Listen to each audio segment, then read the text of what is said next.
I come from the nickel space. I spent 30 years, Vale and then Inco. So really, for me, nickel is something I believe. I'm not just bullish on it. I live and breathe it. And really what I'm going to do today is try to kind of bring you through the story and bring you some of the background on nickel. So cautionary statements, I won't read them, of course. I'm just summarizing where we are as a project. So really, this is metals for the new economy. We have nickel, we have copper, we have cobalt, and then we have platinum and palladium. And so when you actually look at us, this is a project that really hits all of the necessary points for the electric vehicle market and the energy storage market, and really where the world is going. Global demand is going crazy. A lot of talk about nickel. It's hitting the airwaves, and it's really not enough nickel out there. And so this is really what the focus that we have of this is the time for our project. The other key component is zero carbon. The carbon footprint of any project is going to be critical. I'll talk some more about that. And really, what type of project it is. This is a nickel sulphide project. There is nickel laterite projects that people hear about in Indonesia, Philippines. Nickel sulfides are the clean, low-carbon option for the world. And so this is another advantage that our project brings forward. Nickel Shäw Project is in wholly owned by us. It hosts the Wellgreen deposit. It's one of the world's largest undeveloped. And I'll get into a lot of the key information, but the key is it's large. And that's really the piece that a lot of people talk to. It's 1.8 billion pounds of nickel, 1.1 billion pounds of copper. It's got 5.8 million troy ounces of gold, of platinum, palladium, and gold. And so it is a large project. It's got advanced studies done. We've done metallurgically, we've de-risked it. We've proven the ability to produce a concentrate from it that is acceptable from the smelters. And it's got a long life. We're in a very safe jurisdiction in the Yukon. It's a very mining-friendly jurisdiction. It's one of the key components of the critical world being the critical metals being in North America. So this is really one of the drivers that we have, is that you need to not just know where the project, have a good project. You need a project that hits all of those points for North America and safe jurisdiction. Very excellent infrastructure in the area. I'll get into a little bit more of that. And a very strong management team that comes from the nickel space. 35 years from Cam Bell, who's our geologist, again, Inco and then Vale. Heather White, who's designed, built, and then operated the Voisey Bay mine that everybody's aware of. And so we've got a lot of experience ready to develop this project. So what is nickel? So first off, Elon Musk brought a lot of things to this world, and then one of them is the world of nickel. Why? Because of the EV push. The push of EVs that Elon started has really created a high demand for nickel. And he's really come out and said we need more nickel, but it's been followed up by everybody. Robert Friedland, the General Motors, every automotive company in the world is talking about the need for nickel. And in actual fact, right now, nickel there's not enough nickel to meet the production targets, and people are actually slowing their production of EVs, and one of the main culprits for that is nickel. So really, without getting into a lot of the EV specifics, there's a lot of forecasts on what it is. It is not a maybe, it's coming. It's just a question of supply and demand for the commodities that are there. So what that means for the nickel market, and this is really the driver, is that for every 20 million vehicles that you have produced, you need 750,000 tons of nickel, right? So as this nickel market for going into the EV starts developing, there's just not enough nickel. And that's what one of the big focuses that people have. We need to get approximately 100% more nickel by 2030. So that's taking a commodity that has been growing at 3% a year for many years, and now having to suddenly double it in a decade. That is a significant undertaking with a lot of risk. Where that nickel comes from, you got laterites. So just from an education point of view, nickel laterites are oxides that are in equatorial countries primarily. Indonesia is the one that's the biggest focus. And the way that you get it from there is nickel pig iron, that's only for the stainless, and that's where it started. Ferronickel production, again, only for the stainless industry. And then HPAL projects. So HPAL projects are the only ones that can produce the necessary quality nickel that can go into the EV market. And those are the ones that have the biggest challenges out there from a technical point of view. Every major has tried it. Inco/Vale put the Goro project failure, the Australian ones, failures. There's the lineup of failures in the HPAL technology is very long. And so relying on high pressure acid leach to feed all the nickel for the world is just not possible. So what do you got to look for? Sulphides. Like you've probably heard from talks yesterday, there hasn't been enough money being put into the ground in exploration and looking for sulfides, especially in the nickel market, due to a long stretch of depressed prices. So what that means is that we don't have projects ready to go. There isn't these projects ready to kind of pop right in and go. So this is the time for these deposits like we have at Nickel Shäw. It has everything that the market's looking for to feed this nickel boom, and this is the time for it. What it has been waiting for is the market to realize it. I always say markets always don't realize it until they see it in the rear view mirror. Well, the market is looking in the rear view mirror and seeing we need these projects now. I won't spend a lot of time on that, but it's really the same supply demand that everybody has. There's just not enough supply for the demand that's coming. And really this is a key concept is really for the price. The price after the super cycle that occurred in 2004 to 8 for the nickel, where it really spiked up. We've been sitting for about 8 years in a very range-bound pricing. So this is only just changed in the last 4 months, and you had the big spike that occurred in the last about 6 weeks ago. But really, the nickel market is at that point now where people are starting to believe the long-term price is going to be kept at a higher level in order to meet the new demand requirements. So Nickel Shäw, what are we? We're a nickel project. We have excellent PGMs, but we're 55% of our value is from nickel. That's the 850,000 tons of contained nickel in there. But we do have amazing byproduct credits that come with the nickel. So if you think of it as a nickel project, when you have 5.8 million ounces of platinum, palladium, and gold, and you have 1.1 million pounds of copper, this is a project that has great economics associated with what you're bringing out of the ground.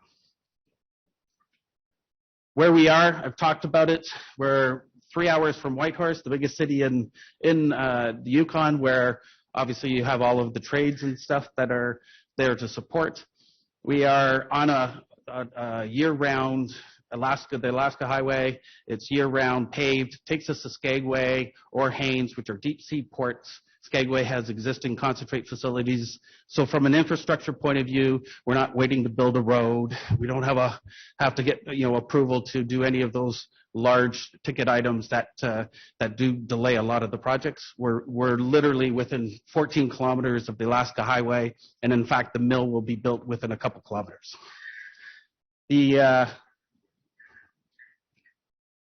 The environment, social, and governments, you have to talk about this whenever you're talking about your project.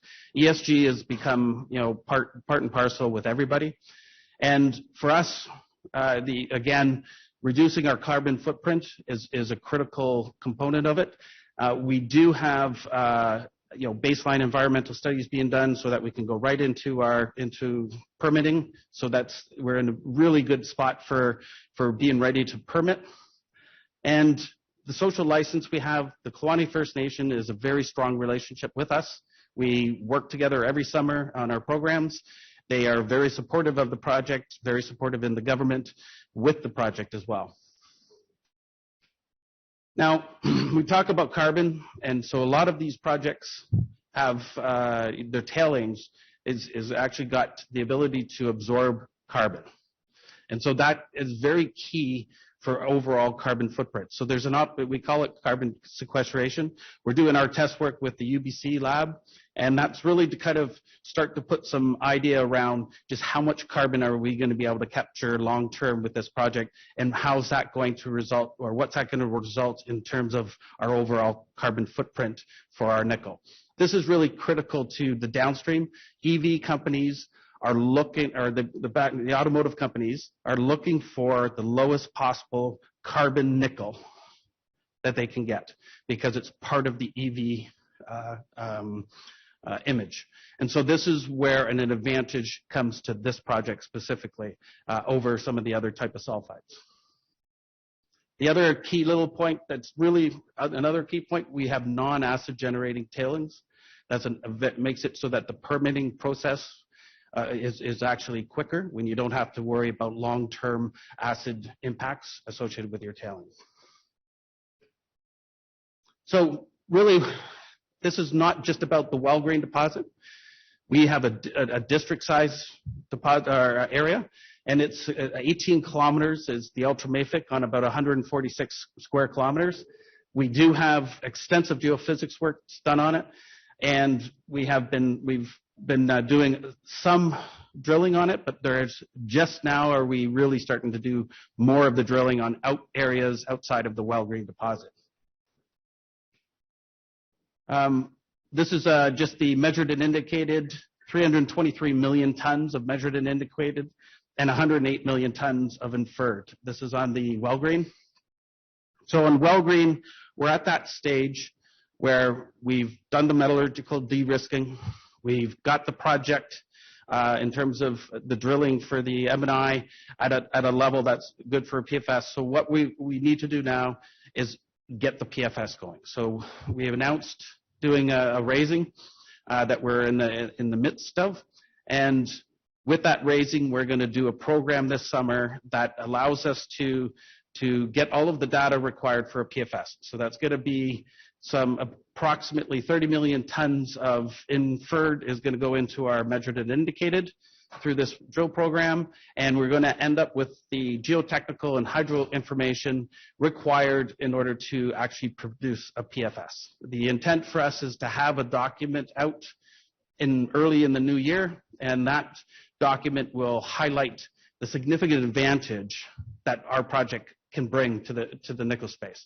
And it's really important document in order to, advertise to the majors, to the other players, just the potential that we have going forward. It's going to be an exciting time over the next 8 months seeing this document come together.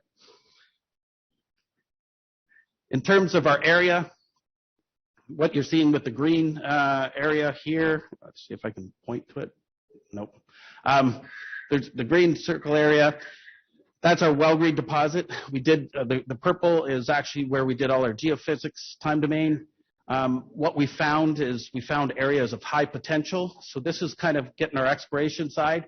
And the rationale is we wanted to find some high-grade early material that we could bring into the project, in the first couple of years of the project in order to improve the economics. So looking for near surface, high grade nickel mineralization.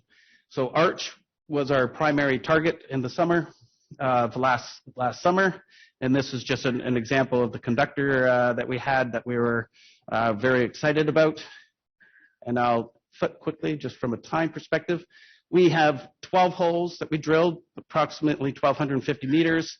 And what we found was near surface, within 30 to 60 meters, nickel copper mineralization, and it was massive to semi-massive sulfides. It's very exciting when you find massive sulfide. And this had significant platinum, palladium, and gold, up to 4 grams per ton. which is significant. And for anybody that understands the PGM world, that's big numbers. And we also did geophysics on this area that showed that we have, openness with a plate, and it looks like it's open in several directions. So there's a lot of potential for this area.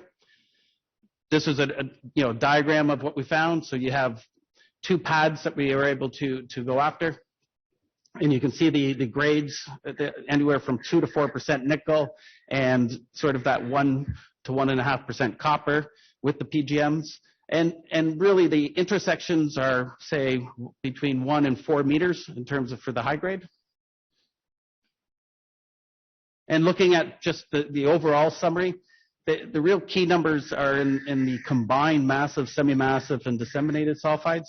And the reason is when you actually look at that mineralization, first off, it starts as near as 6 meters to the actual surface, and the depth is only up to 50 meters.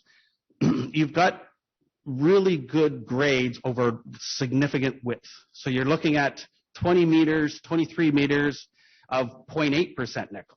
So when you actually take a look at our deposit at 0.26% being our average grade for our well-grain deposit, it's a significant uptake in terms of its nickel content. If you actually look at a nickel equivalent, it's well over 1.2 to 1.4% nickel, and so that is a significant amount of mineralization near surface. So now we have an opportunity moving forward to do more work on that in terms of defining an inferred resource.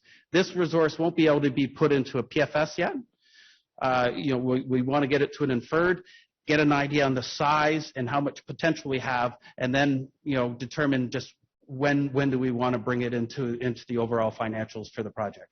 But it's very exciting because following high-grade mineralization, you just never know how big it can get and how much you're potentially going to have. So we're very excited for the program this summer, which is going to be approximately 4 months, and it's going to have a component for Arch and then a component to complete our PFS.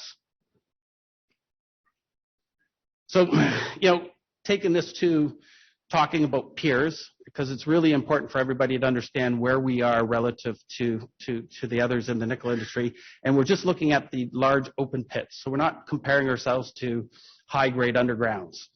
And in the rationale being they're 2 different animals. High-grade undergrounds are shorter in length. They don't get as much nickel out, and they have definitely more challenges on the mining front.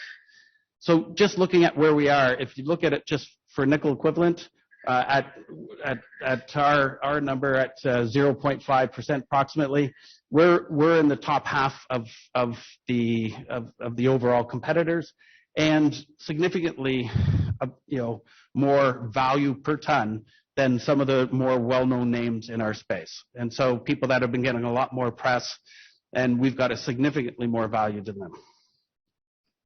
The other important piece is outside of South Africa and Russia, and we all know that anything outside of Russia has a bit more emphasis in today's world. We've got one of the largest endowments of platinum and palladium.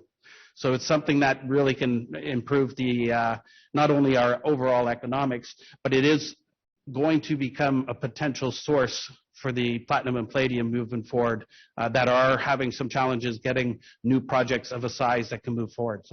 So that's very exciting for us to kind of emphasize that advantage that we bring. And then this is my slide that you'll see that with a lot of the junior miners that are presenting and stuff. We provide a lot of opportunity for upside. We have been undervalued mostly because we have a clear resource that we haven't been able to move forward because of the nickel market economics. The nickel market economics have changed. The world is a different animal now. Nickel is going to push forward, and we are, in that space that we can actually move this forward. And to me, this is just showing the potential we have because this is going to be the path we're on now that we're on the development phase. We are actually going to be pushing to a PFS, and that will now start to shift us down the path of bringing this into production. Talking about management shareholders, we have some very strong support, and with Electrum being our largest shareholder, showing significant support for us. In fact, they exercised some warrants that really led to the ability to do the financing that we're doing this year to get this program going forward. Very long-term view on the project and a long-term view supporter. We also have a few other strategic shareholders in RCF and Drake out of New York. So we have some significant support, if you will. I've talked to you about the management. We've got over 115 years of nickel experience, and this is in the operational side as well as in the geological side. And we do have a very diversified board, very strong capital markets, operating, HR, geology. We've got it all covered on this board. It's a very strong board. So just summing up. Strong institutional shareholders, good view for the future. We've got our M&I is in a good spot, and after this year, we're going to put another $30 million into it approximately. We've done we've de-risked our metallurgy. We don't have to prove what our recoveries are. We don't have to prove what we're going to produce in terms of a concentrate that's saleable. We're in a good spot there. We've got a lot of our mine planning and engineering already completed. Baseline environmental studies are done. We've got a lot of potential on the overall project ground for future exploration, and really we're excited about the opportunity moving forward on the PFS and really what can we find and develop within the Arch framework. So very excited about the next 12 months. Questions? Yeah. Well, we have time for a few questions. Sure. Yes.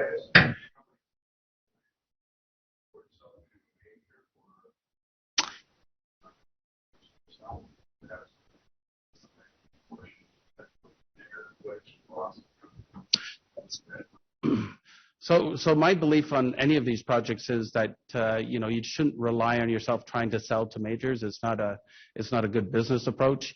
If you actually do all the good work and start doing all the right development and taking it into production, people will come in when they see that as an opportunity, and if that happens, that happens. Really, to me, you have to actually see yourselves developing this.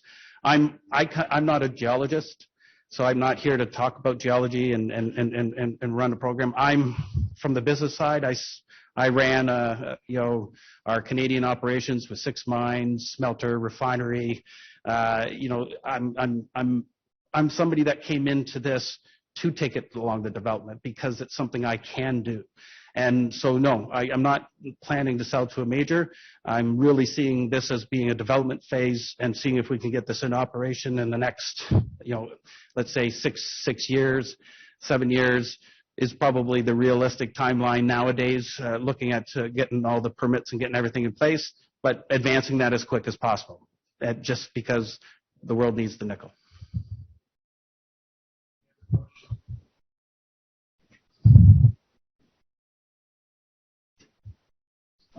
Well, Jim Stewart, maybe talk about the Yukon and the jurisdiction and in reference to maybe other jurisdictions around the world and in reference to other provinces in Canada. Yeah, no, it's a good point. So the Yukon's small in terms of population, 35,000 people.